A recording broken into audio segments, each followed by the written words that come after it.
এতটাই ভয়াবহ, এখানে এত পরিমাণ ককটেল টিয়ারশেল নিক্ষেপ করা হচ্ছে। এখানে কিন্তু সাংবাদিক, আইনশৃঙ্খলা রক্ষাকারী বাহিনীর সদস্য সহ অনেকেই কিন্তু এখন পর্যন্ত আহত হয়েছে।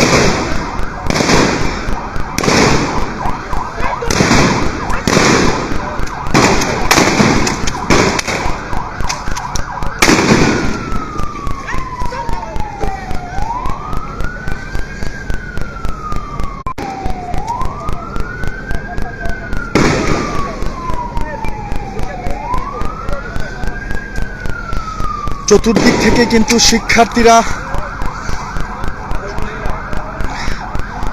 আইনশৃঙ্খলা রক্ষাকারী বাহিনীর সদস্যদের লক্ষ্য করে তারা ইট পাটকেল নিক্ষেপ করছেন অবিরাম। এখনো কিন্তু তারা আশেপাশের বিভিন্ন গলিতে অবস্থান নিয়ে তারা আইনশৃঙ্খলা রক্ষাকারী বাহিনীর সদস্যদের উপর আক্রমণ করে যাচ্ছেন এবং একই সাথে পুলিশও কিন্তু তারা ফাঁকা গুলি, tear shell, sound grenade, rubber bullet নিক্ষেপ করছেন। তারপরেও কিন্তু শিক্ষার্থীদেরকে দমানো যাচ্ছে না।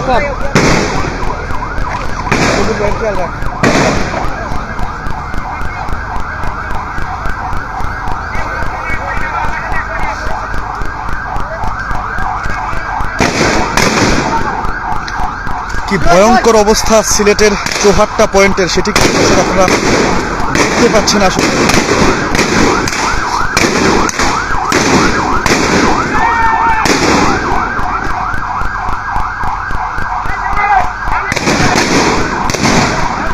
চতুর্দিকে কিন্তু